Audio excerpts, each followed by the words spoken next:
All right, let's jump right into it.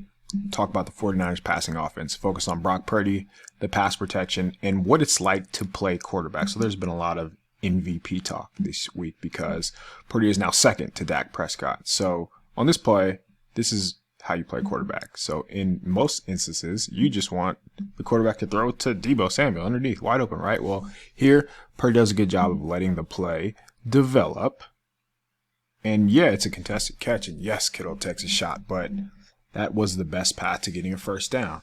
You can see it from this angle. So if we're just watching Purdy, watch his helmet, watch his shoulders, he moves the linebacker to create a throwing window. So right, that little shoulder shrug to the left right here causes the linebacker to come up, opening a throwing window. Look where that ball is. DB misses it right in the hands, but a shot and he can't hold on. From a quarterback perspective play, you cannot play the position better than this. So one thing the Seahawks did pretty well in the first matchup was pressure Brock Purdy. They pressured him on 42% of the dropbacks. I thought they did another good job in this game. And as you can see, both Colton McKivitz and Aaron Banks struggle on this specific play. And there are a couple reps. So let's watch the right tackle here, 68 to our right side. I mean, speed rush, that's been his Achilles heel all season. This time, he lets the guy just cross his face way too easily. So by the time Purdy is at the top of his drop right here, ready to throw, look, ball is already coming out, ready to throw, but he cannot because he's cleared the hips of the lineman, so he won. He's cleared the face, crossed the face of the lineman, so he won. So two guys have already won, and it hasn't even been 2 seconds yet. So he has to pull the ball down. Could have been horrible and ends up being just a small negative. All right, so the safeties will tell you what to do as a quarterback. The 49ers, they're going to run a couple in-breaking routes here. So Deebo Samuel on one side, Brandon Ayuk on the other. Here's a safety that ends up dropping into the low hole. Whatever direction he goes, you want to go the opposite way as a quarterback. So throwing away from the rotation is what it is. So the safety rotates down. Ideally, let's watch it play itself out. You want to throw to the other side. So let's watch that safety. He rotates down. He jumps on Deebo. And the ball goes to Ayuk. So that's how it's supposed to look. And then if you just watch the quarterback, now watch Purdy. He's staring down the middle of the field, understands. And in my mind, he knows he's going to go to Ayuk the entire time. So there were a couple occasions in this game where I thought Purdy predetermined too much. And he might have left a throw a play or two on the field. But in this time, on this instance, that does a nice job of just throwing away from the rotation. And that's how they were able to get an explosive play. All right, so football is a game of matchups, and the 49ers have 5 eligibles who can really dictate the matchups. Here, we're seeing McCaffrey come out of the backfield in that little short motion that they love to run. But so Deebo's right next to him. By having both of those two players in the backfield, you're ensuring that they're probably going to get matched up, one, if not two, but for sure one, on a linebacker. This is not an explosive play, and not every play needs to be a big play, but this is a free 5 yards just based on alignment because now you have Deebo against a linebacker one-on-one.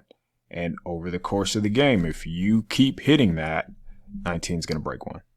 All right, matchup game, right? So here, the 49ers get exactly what they want. They have Deebo Samuel even with Jamal Adams, who is flat-footed and turned the other way. As you can see, watch Brock Purdy. He's loading up right now. There's just no way. And this isn't on Jamal Adams. This is on anybody. Like, you are not going to be able to turn and run with Deebo Samuel. Like, his acceleration is next level, and that's why it works. But let's talk about it for, like, what is Seattle seeing? So, bottom of the screen, I'm Quandre Diggs. I can either leave a young, inexperienced cornerback on Brandon Ayuk and watch Ayuk's route. He turns him around, so catch 22. Or I leave half the field with Adams here, and that's just, I mean, both players would have scored. Both players would have been open. The safety was in a bind. It's a great schematic. And then, again, if we're just watching Purdy here, he knew the whole way, right? What's he looking at? He's staring right down the field. So the reason that it works out schematically is because Juwan Jennings, he's going to hold this cornerback, so there's no deep help to the top of the screen. So that cornerback's eliminated. This cornerback's obviously not in the play, and the only deep threat is on the other side of the field. Seahawks run a little blitz here, and the 49ers picked it up. Let's see if we can see Purdy's eyes or shoulders if he moves the defense. Nope, he's just looking down the field. And again, to say it like Jamal Adams, being flat-footed makes the read very easy for Purdy. Has all day in the world. Easy pitch and catch. Hits him in stride too, which is important. So I mentioned the blitz here. It's a creeper blitz, so he's going to fall off. Both linebackers stacked. This is not a good blitz at all. They run right into each other. And I mean, that's a great pass. Great design. These big plays. Keep them coming. All right, so for this high-flying, high-octane offense who keeps scoring 30 points a game, to continue to score 30 points a game, if that's going to hold up, they're going to have to pass protect. And that just wasn't the case for 4 quarters in this game, and that's why they only scored 28 points. That's why they had to punt 5 times, which is so silly to say. But anyway, watch the bottom of the screen. Watch Ayuk's route right there. So he's giving this cornerback so many different moves, so many different layers to think about throughout the route. So wins inside, a little head fake, and then a stutter step right there. So Ayuk was wide open. Unfortunately, pass protection couldn't hold up, so left guard, 65, Aaron Banks. I believe this is just a guy crossing his face. Yeah. Not much you can do about that from a quarterback standpoint. Right? There's no real place to maneuver around in the pocket. He's ready to throw by the time he's at the top of his drop, but he can't. So pass protection was an issue in this one, and I'm going to keep highlighting the plays that did stand out. All right, watch quarterback. Gets to the top of his drop, and by the time that happens, his eyes already have to drop, right? He can't focus on the receivers anymore. Gets sacked because the pressure is in his face. This was a theme in this one, so watch the right tackle, speed rush, so it forces Brock to drop his eyes. But the real issue, once we get past this speed rush here, so the real issue is a twist coming from up the middle. So Bobby Wagner is going to loop around here. What happens is John Feliciano, who's a veteran, ends up riding this D tackle down the line too much. And instead of having this D tackle, I should say, he rides him too much. Got to be aware of 54 looping around. Just be able to pass that off. And that's why it ends up being a sack. So that can happen with a veteran player. You'll see it from this angle. Same thing. Feliciano, I should say. Burford probably won some of his playing time back off plays like this. All right, first down on the next possession, on the following possession, you are going to see Purdy do one of his, in my opinion, his best traits here. And it's not, throwing the deep ball, by the way. Look where this pass ends up. Just absolute dot right there. But I think Purdy's ability to create out of structure is a big reason why the 49ers are scoring 30 points a pop. So it gets to the top of his drop. Doesn't like what he sees. He's looking at, are you coming across the middle? Because we know by now he's going to hit that second layer, that second level route. That's what he wants to do. But there's a defender right here. So he didn't really feel comfortable throwing it. Keeps his eyes down the field, which is, such a big part of being able to hit on these big plays. Yeah, so look at the throw from this angle. It's just one of those wow throws. I don't know what else to say about it, but rolling left, falling off to your left, hitting the receiver in stride, explosive play. That is a beauty right there. So very next play, and this is where I'm hesitant to do it, but I think this is where you can kind of question, all right, Brock's making up his mind where he wants to go before the ball is snapped. Just a simple in cut that he wants to throw to Brandon Ayuk to the bottom of the screen. For whatever reason, off target. They were in trail coverage, so it would have been a tough completion. The reason it's probably the right side is because there's no hang defender, right? There's no flat defender on this side to be able to take away one of those routes. The reason why I say it might be predetermined is because, all right, I don't like what I see. I can come back to the middle and let McCaffrey create after the fact. Watch McCaffrey look around and then kind of, where's I at? He dropped his head there at the end. But again, that's another thing that's tough with this offense. Are you ever going to fault the quarterback for throwing it to Brandon, for throwing it to Deebo Samuel, for throwing it to George Kittle? That's where he wanted to go, and he felt like it was the right read. So, you're going to live with the decisions based on the decisions that he's made all season. All right, so you always tell your quarterback, right, never throw it across the middle as you're running to the right. But here, it's not really a dangerous throw. Brock Purdy does a good job of keeping his eyes down the field again, because there's that initial pass rush off to the right side. So he has to climb the pocket. Could easily just drop his eyes, scramble, run. But when you have these type of eligibles on the field, why would you? So gives Debo a shot. Debo makes a great move right there. Fights for extra yardage.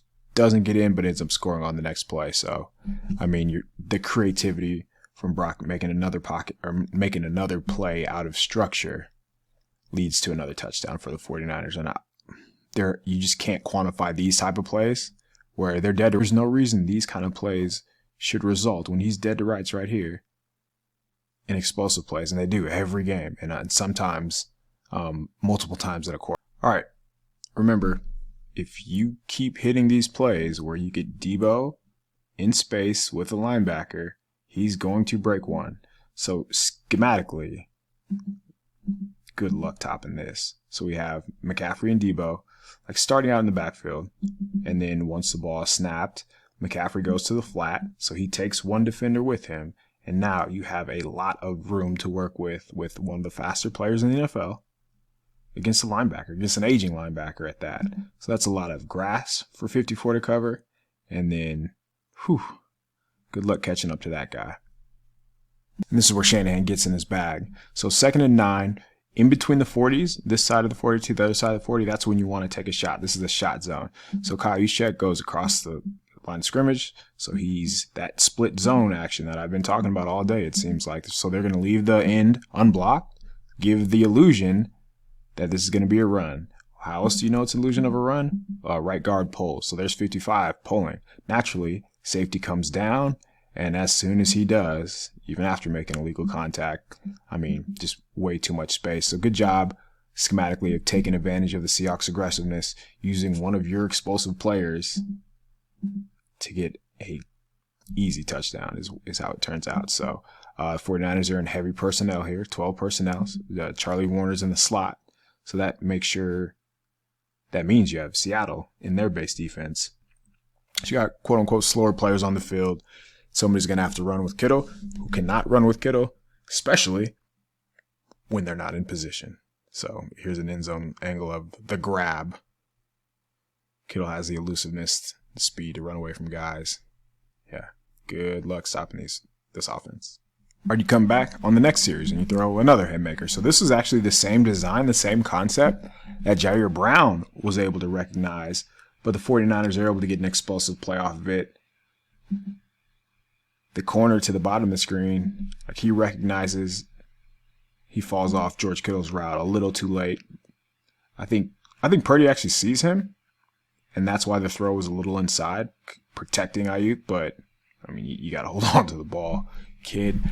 Still, being able to just draw up these explosive, scheme around these, and hit him what feels like every series. Here's a throw there. Yeah, I think Purdy saw the safety coming down and kind of protected Ayuk from the throw. Just can't carry it like a loaf of bread down by your waist. But I mean, that was another explosive. So 3rd and 7, and 49ers, they have 28 points right now. They did not score in the 4th quarter, and that's not something that is normal. So to the top of the screen, we have Debo, Ayuk, McCaffrey. Imagine how much attention those 3 players generally command, and knowing that they're on the same side of the field. So, and this is what I think Kyle Shanahan, what I imagine he appreciates about his quarterback, is every receiver is going to get a target. So this is 3rd night. They go to Juwan Jennings all the time in 3rd night. These are the passes that he catches. These are the passes that he will probably catch more often than not. Could you say you want to check it down to McCaffrey to the top of the screen? I don't think so, because if you catch that, he's 2 yards beyond the sticks, right read. You know, you're going away from all the attention with the 3 wide receivers. Like, it works out that McCaffrey looks open, but I mean, Jennings catches the ball, they stay on the field, and they have a great opportunity to score some points in the quarter. But that drop, something that we're not accustomed to seeing, feels like more of an outlier than anything. But I think the focus here is the process, and that's Purdy taking advantage of all the weapons that he has. So I believe the 49ers had 8 or 9 explosive passing plays, so passing plays over 20 yards. And schematically, they had the Seahawks chasing their tail. So number 1 receiver to the top of the screen, that's Debo. He's just going to run off. Jennings in the slot, he's going to hold that number 2 defender. And that means this player right here gets kind of caught in no man's land if you just watch the safety. So he's thinking, all right, Kittle's probably not going to run deep. And by the time he realizes it, too late. Corner falls off. Debo's route, too late. Just, you would have to almost like know this play was coming to stop it. Great pass protection. Purdy hits him in stride. Kittle does what he usually does, falls off a tackle. And that's the 49ers passing game. So, I mean, there's a lot to like from what Brock Purdy did in this game. And I know for whatever reason, like he's not getting, it feels extreme, right? Everything has to be to the extreme. He's either the best top 5 MVP or he doesn't deserve anything. And it's all because of skilled players around him. But I mean, just watching this game, using these examples, using whether it's moving his eyes, using his shoulders, or hitting players in stride so they can continue to run. I think that's the mark of a guy who's elevated an offense that we have not seen this under Kyle Shanahan, and it hasn't been close to this effective, explosive, or efficient. And I think that's the argument you would make for Purdy being at least more than a system QB, if anything. So that's going to do it for the offense anyway. Please give it a like if you learned anything. Subscribe. I'll be back with Christian McCaffrey in the morning, and we're going to talk about the 49ers running game.